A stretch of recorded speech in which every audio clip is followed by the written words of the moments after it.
Hi, good morning. The Subarctic beekeeper. Beginning of September. I need to feed my bees. It's 35 degrees Fahrenheit out right now. I don't have time or the luxury to wait until the temperature gets higher today, unfortunately. We've had some crazy weather. I need to make sure they don't starve. They could starve pretty quickly. Our nights are going down, freezing. We've had a couple frosts. Our daytime in the direct sun is going up to 90. We have the largest temperature fluctuations in the world. Subarctic environment, desert climate, that might be changing. I have a very limited amount of time to do this. I don't want to expose the bees to cold, but they're going to be.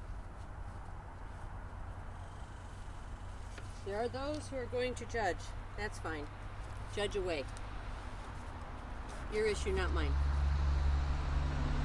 You gotta do what works. You gotta keep your bees alive. Make sure they're productive. Make sure they're well fed. So I'm gonna do this fast. I've got everything ready. Except for my pollen patty. I'm not even gonna open the hive till I have this ready. Is this gonna be stressful for the bees? Yes, it is. But it's more stressful to be starving. So I want to have my stuff ready because I'm going to smoke the bees down into the deep box. I want to remove that honey super, and then I want to add some feed and close it up. I don't want things in my way. All right. Checking liquid feed. They've got some, but as I've been saying all summer, they aren't accessing it because of dead bees. Now these bees aren't going to be happy, of course, right? Because it's cold. They'll fly. People say they don't fly and they go into a chill coma. They don't go into a chill coma at this temperature. You'll see them flying around. They don't forage so much, although I've seen it. We need research on beekeeping in the subarctic. I'm not a researcher, I'm not a biologist.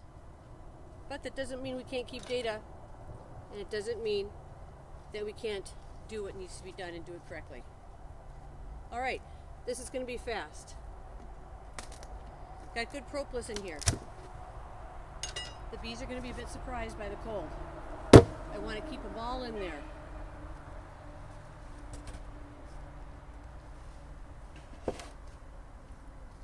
There's a bunch at the top.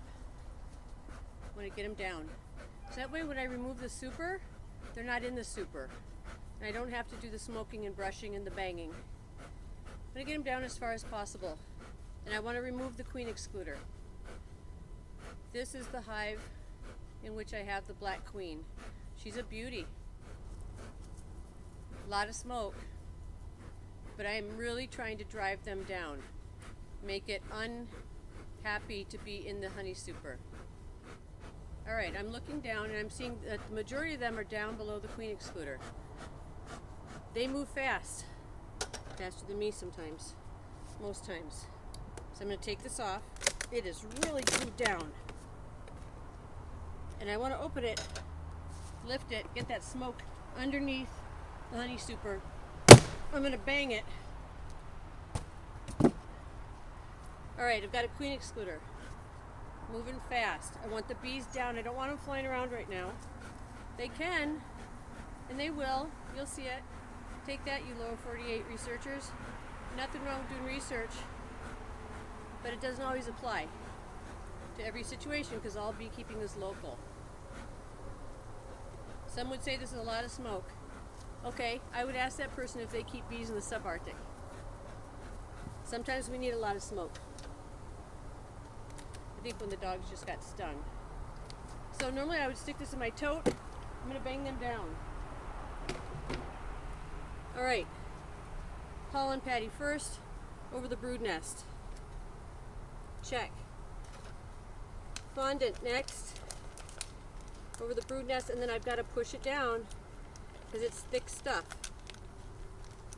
Main concerns right now are varroa mites and they've already been treated twice this season.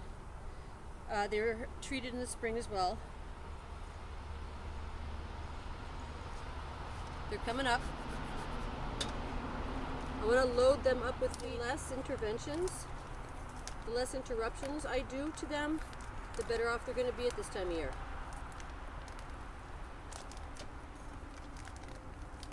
If I was completely prepared, this would have been peeled out already, right? I really want to load them up. They're building up reserves for winter. I want that queen strong and healthy. She's a new queen, born this year of last year's genetics. So from a queen that made it through last winter and spring. And for a lot of you, that might not seem like much. For us, it's highly significant. I do not want to put that honey super on, but I've got some bees in there. I'm going to add a little bit of liquid to make this more soft so they can get on it. I want to keep the smoker going. I'm going to put the honey super right in front so you guys can see. Like I said, there aren't many bees in here, but I'm going to be doing the bang method. So I'm going right for the center where the majority of the bees are. I know my queen is in the bottom box. I want to move swiftly, but not irresponsibly. Tons of propolis in this. Tons. And I want to bang these bees in an area where there is no food. And I'm going to leave these frames alongside here for them to get back in the hive when I leave. We do have wasps right now, bald-faced hornets, yellow jackets, etc. Not interested in them coming in. All right, bees in the super, the few bees that are there are coming up. I don't have much room between these hives because I want them to be able to be close for warmth. Our season is about 3.5 months long, and that's it. The rest of the time the bees are in their hives, whether we winter them outdoors or indoors. Oftentimes I'll use a wool army blanket to cover the bees if I've got a situation like this where some are still trying to get into the hive. It provides a lot of warmth and some insulation, and it's bendable. It can fit around the hive, around the colony, and keep them warm as they work themselves back in. That's it. The bees are in. They're on top of the feed. So I need to drive them back down again, because when I put that liquid feeder on, they're going to get crushed, and I don't want that. I do not want that. It's great if you can set stuff aside and have it ready the night before. Like I said, it's 35 degrees Fahrenheit. This is Subarctic beekeeping on a schedule when one's not retired and has a day job. I'm going to pick this up, see how many I've got on here, and where that little cluster of bees is. They are close to the front. Messy, but doable. Got to get them off the feed again. They come right up for the feed. They're almost gone. And then I'll just lay this on top and fill it with warm syrup. I warmed it up this morning. It adds some heat to the hive. You might ask why I didn't get up earlier. I did, but it was still too cold. So they had to wait a little bit. They are anxious to get up here. All right, I'm going to make my move here.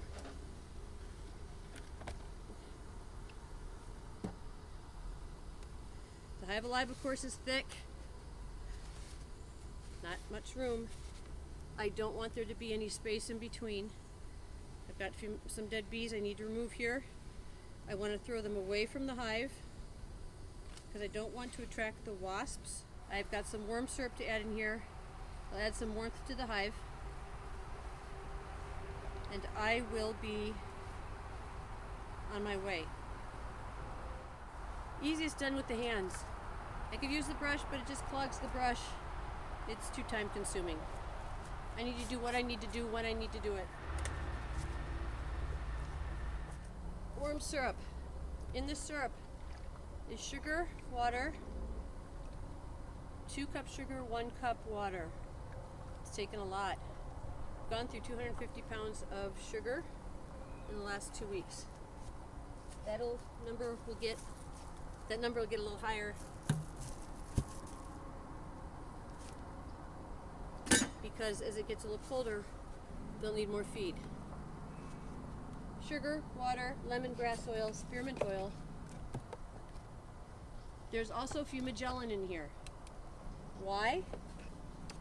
Even though I don't see signs of nosema, it's a preventative. It's what we do. Just to be honest with you, we've got to do it in the winter, otherwise we lose our colonies. Our colonies are hived up from 6 to 7 months up here. And then in between our season and our winter, we have a very short, well, not so short time where we've got a pollen dearth on either end, both in the spring when we're feeding and like right now in the fall. All right, this hive is done. Have a great day. Take care of yourselves, take care of your bees. Root for Ukraine. And this video is copyrighted with all rights reserved. Take care.